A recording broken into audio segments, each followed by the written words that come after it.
আমরা যদি পাশ করি এমন কিছু করব যেটা কখনো কেউ করে নাই। হয়তোবা অনেক আমাদের সাধ্যের ভিতরে নাই এমন স্বপ্ন দেখাবো না, কিন্তু যে স্বপ্ন আমরা পূরণ করতে পারবো সেটাই দেখাবো। হতে পারে সেটা নতুন কিছু। নির্বাচনী আমেজ তো আল্লাহর রহমতে পড়ে গেছে, খুব ভালো লাগছে। আর নির্বাচন আসলেই আমাদের সবার ভিতরে কেন যে একটা আনন্দ কাজ করে, শুধু প্রার্থী না, ভোটারদের মাঝেও। বিকজ অনেকেই এই নির্বাচনকে কেন্দ্র করে এফডিসিতে আসে। এর আগে দেখা গেছে আর এফডিসিতে অনেকেই আসে না, এই আবার 2 বছর পরে আসা শুরু করে আর কি, নির্বাচনের সময় নির্বাচনকে কেন্দ্র করে। তা সেক্ষেত্রে আমরা প্রার্থীরা অনেক বেশি আনন্দ ফিল করি যে আমাদের অনেক ভাই ব্রাদার আছে যাদেরকে আমরা অনেক সময় দেখি না, নির্বাচনের সময় দেখতে পাই। ভালো লাগে, উপভোগ করি আর কি আমরা। আর প্রত্যাশা বলতে গেলে আমাদের তো 2 বছরের কেন্দ্রীয় মানে আমাদের কমিটি থাকে 2 বছরের। সো এই 2 বছরের সবাই স্বপ্ন নিয়ে আসে সেবা করার জন্য, আমরাও স্বপ্ন নিয়ে আসি। আমি তো লাস্ট 4 বছর ধরে 4 বার আমি ইলেকশন করছি। তা প্রতিবারই ভালোবেসে, প্রতিবারই আমার দর্শকদের মানে আমার মেম্বারদেরকে ভালোবেসে এবং তাদের ভালোবাসা পেয়েই নির্বাচিত হয়ে আসছি। এবারও তেমনটাই আশা করব যে তাদের ভালোবাসা পেয়ে আবার আমাকে 2 বছরের সেবা করার জন্য সুযোগ করে দিবে। সবার সাড়া কেমন পাচ্ছেন, আর বিশেষ কোনো পরিকল্পনা আছে কিনা যে নির্বাচিত হলে বিশেষ কোনো পরিবর্তনের আশা করছেন? আসলে এখনকার যুগটাই তো ডিজিটাল যুগের ভিতরে পড়ে গেছি আমরা।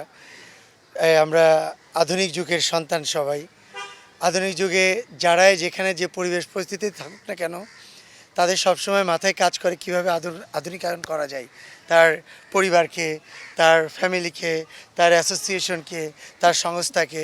তা আমি তাদের থেকে ব্যতিক্রম না। আমিও চিন্তা করেছি যে আমরা যদি পাশ করি এমন কিছু করব যেটা কখনো কেউ করে নাই।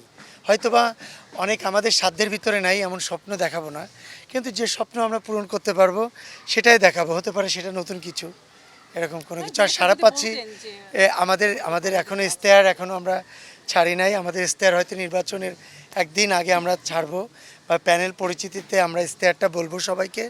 সেক্ষেত্রে ইশতেহারের আগে আমরা পাবলিকলি বলতে চাচ্ছি না আমাদের পরিকল্পনা কী। আর সারা পাচ্ছে অনেক বেশি, সিনিয়র জুনিয়র অনেকেই আমাকে উল্টা ফোন দিচ্ছে। আমি ফোন দেওয়ার আগেই ফোন দিচ্ছে যে আপনি তো ফোন দিবেন না, তা আমি ফোন দিলাম।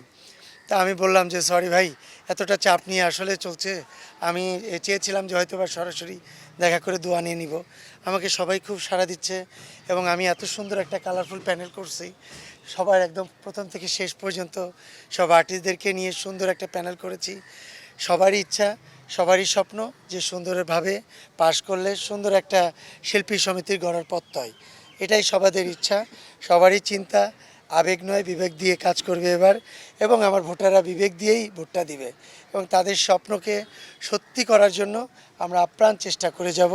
সুন্দর একটা পরিকল্পনা করব যেটা আগামী 2 বছর আমরা এটাকে আমাদের মতো করে আমরা এটাকে পারফেক্টভাবে জয়ী করতে পারব। যারা ভোট দিবেন তারা কোনো প্রত্যাশার কথা জানাচ্ছে কিনা আপনাদের কাছে? হ্যাঁ, তারা অনেকেই প্রত্যাশার কথা জানাচ্ছে, আমরা সেটা শুনছি। আসলে সে প্রত্যাশাতে অনেক কিছুতেই আমরা হ্যাঁ বলতে পারছি না, কারণ আমরা এবার মিথ্যার স্বপ্ন দেখাতে চাই না। আমরা সত্যিকারের স্বপ্ন দেখাবো। যেটা পারবো না সেটা একদমই করব না, এবং যেটা পারবো আশা করি আমরা 2 বছরের ভিতরে, 1 বছরের ভিতরে করে দেখাতে পারবো।